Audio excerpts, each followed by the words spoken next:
Good day, IOA. I'm Ellen Miller, the Executive Director of IOA, here with IOA's current president, Jen Mani. Welcome, Jen. Hi, thanks, Ellen. We're so excited to introduce you for those of you who don't know much about Jen. So, Jen, why don't you just introduce yourself? So I'm Jen Mani, and I am the Ombuds Director at Boston Children's Hospital.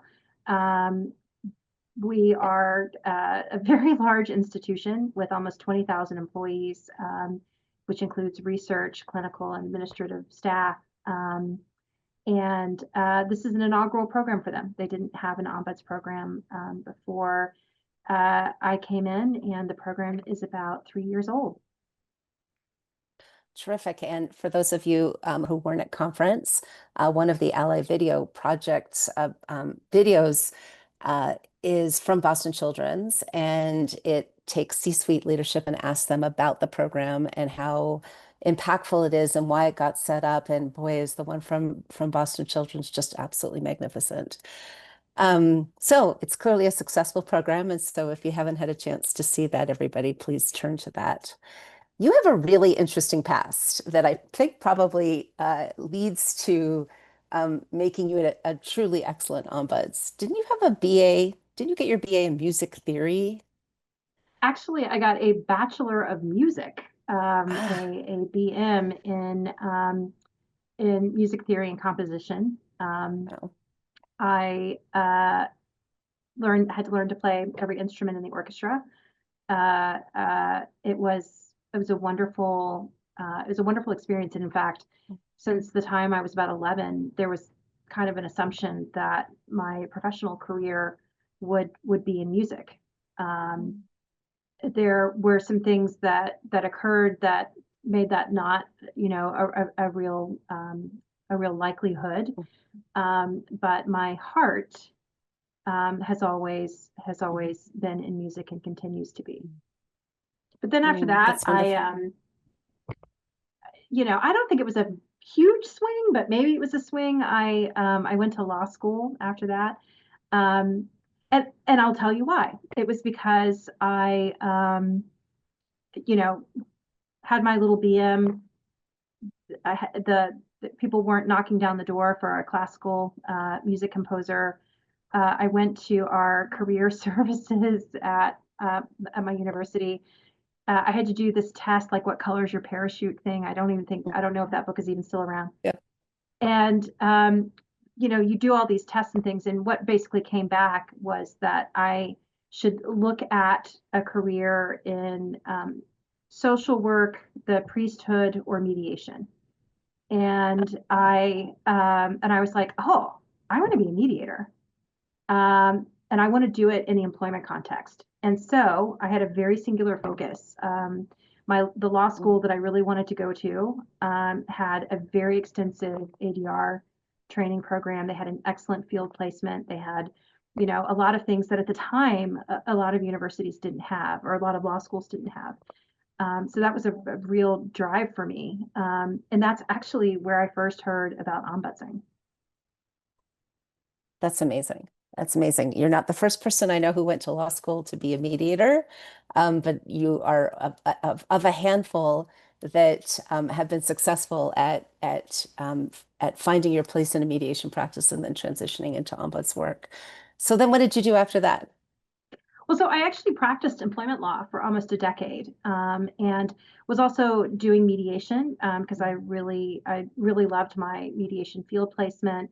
Remember starting the law firm I chose. One of the reasons I chose it was they had an ADR practice, and I remember going to I don't know, I'd been there for like a week, and I went to the partner in the ADR space and said, I'm an accredited mediator. I've done, all of this work. I've got 2 years of credits. I did this field placement. I really want to I want to do mediation. And the next part I'm going to say, I think is a product of its time. So I just want to, just share what happened next. Very much was a product of its time. And he laughed quite robustly and said, "Come back to me when you have gray hair." But Yeah. undeterred, I did community mediation. I just tried to keep my mediation skills sharp. But where I really had, the greatest opportunity was an opportunity came up to move to New Zealand. And they had a firm, continue to have a firm that was kind of unique actually in the world, as a full spectrum ADR company that wasn't like a panel, like everyone was employed there. And I relentlessly pursued them until they gave me a job. And I was there for almost 10 years as well. And by the end of it, I had created, not by myself, I mean, with support, uh, an ombuds program for New Zealand because there wasn't one. I really wanted to do that work. And so I had the support of my organization to create it. And for those of you who don't know Jen, she is masterful at making something really beautiful out of nothing. And so that doesn't surprise me at all that you create. In fact, we're going to Australia and New Zealand this year to do foundations work and working with that group and other mediators that benefited from that project that you set up. So it's all coming full circle, right? Tell us a little bit about the work that you've done at IOA and how long have you been involved here? So that is a great story and one that I really love telling because it's super impactful for me. So I would love to tell you that as I was doing all this work and learning about ombudsing that I'd come across IOA. But the reality is that I hadn't. And so we're going to fast forward to 2016. And we are actively doing this work. And I can't even remember how it came about, but a conference, I think a conference, the IOA conference for 2017, had come out. And living in New Zealand, that's like monopoly money compared to the US. And I had missed, I thought I was missing the registration deadline. We had some professional development dollars. I felt like I should go. I wound up um, calling IOA and talking to someone and asking for information about the registration. And it was that person who I think was the management company who said, you're working internationally, you live international. We actually have international scholarships for people to attend conference and attend foundations. You should apply. Um, and so I did. And I was very fortunate to be one of the two people chosen for the scholarship for 2017. It was an amazing experience, and I vowed right then, like, to give my heart and soul to IOA. I immediately signed up and started working as part of the International Outreach Committee. I worked on the effectiveness task force. I was the leader for one of the pieces of that. I served on PDC. I probably one of my favorite work before getting onto the board, um, leading certain aspects of conference, so attendee experience and programming for a couple of years. And I've just always felt very proud and very privileged to um, to have been given that opportunity by IOA, and I really wanted to um, give back as much as I could to an organization that made it possible for me to do a lot of the things I've been able to do. That's wonderful. And what a wonderful infomercial for, why you should apply for one of our scholarships. But I've heard a similar story from other recipients of our international scholarship. The IOC is very good, and they take a lot of time with those applications, and they're really looking for people who will take the wisdom and knowledge that they gain at conference and go back into country and really sort of, be an ambassador for organizational ombuds model, be able to talk about IOA and to be able to come back into the community and really, have impact here as well. So I'm glad you had such a positive experience and that was what brought you in. Um, since you've been on the board, you've been very focused on ed strategy for sure, and we've made a lot of changes as a result of that ed strategy. And as a reminder, everybody, the board at a strategic session in the fall of 2022, really wanted to focus on what direction we were going in the educational space. So they developed an educational strategy. And much of the work that we've done in foundations, in advanced contact, certainly the September symposium is a result of all of that work. Really focusing and empowering members with language and skill about how to better work with our organizations, not just visitor to visitor, but the enterprise aspect of the work. All that came from the Ed strategy. And so I've been working closely with Jen since that time, implementing that Ed strategy. So I forgot to ask the question before we get to your priorities. If you weren't an ombuds, what would you do? People want to Um, know that. I'm embarrassed to say how easy it is to think of that answer, but I would absolutely have like a community arts program Mm. that was funded forever. So there was funding would never be an issue because that's always an issue in Mhm. the arts. But Yeah. it would be a place of community. It would be a place of creation. People Mm. using it as community theater, using it as rehearsal space, art camps, art and music therapy, but a real gathering place that celebrated and nurtured the best of our creativity, our connection, and our Mm. community through artistic expression. That's wonderful. That's wonderful. Okay, let's segue because I have a feeling that segues to your priorities for this year. Yeah, I uh, for having a degree in music, which usually means for a lot of people, you're this like very creative, chaotic, sort of left field thinker. But I tend, and Ellen, I don't know if you agree with this, but I tend to think in very structural system ways.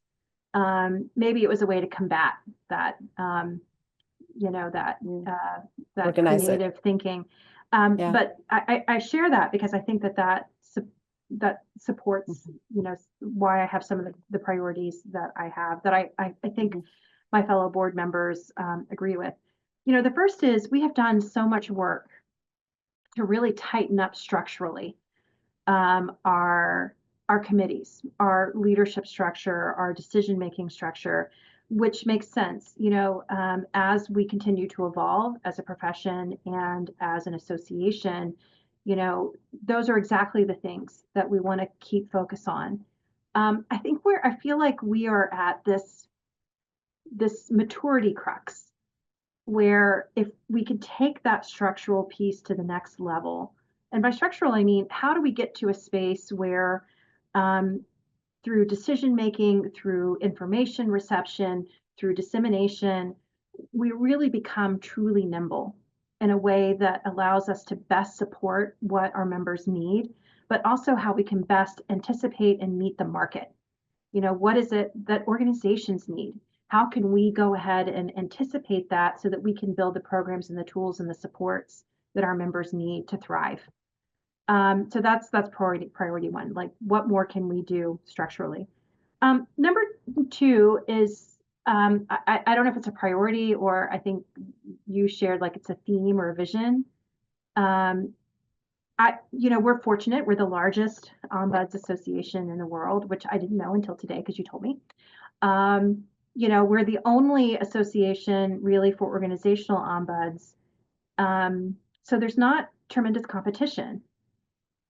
But if we thought about it competitively, if we thought about if what would it look like if we were an association of choice rather than an association by default, how would that change the way that we support, provide services, hear, discuss, decide?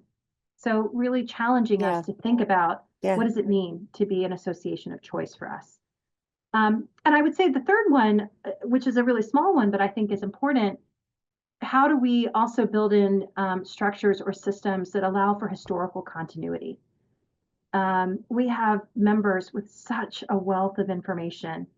We're not always great in volunteer associations about the handoffs or the transfer of knowledge or creating, what is our story?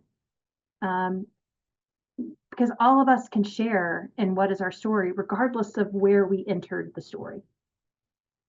Absolutely. And, you know, it's the year we're going to do our new strategic plan, and all of that helps um, bolster and also stabilize these visions, right? Of, I love how you phrase it, not to be competitive, because we don't want to be competitive, but I think it is important to sort of think of yourself that way, right? What are the distinguishing characteristics that make IOA special?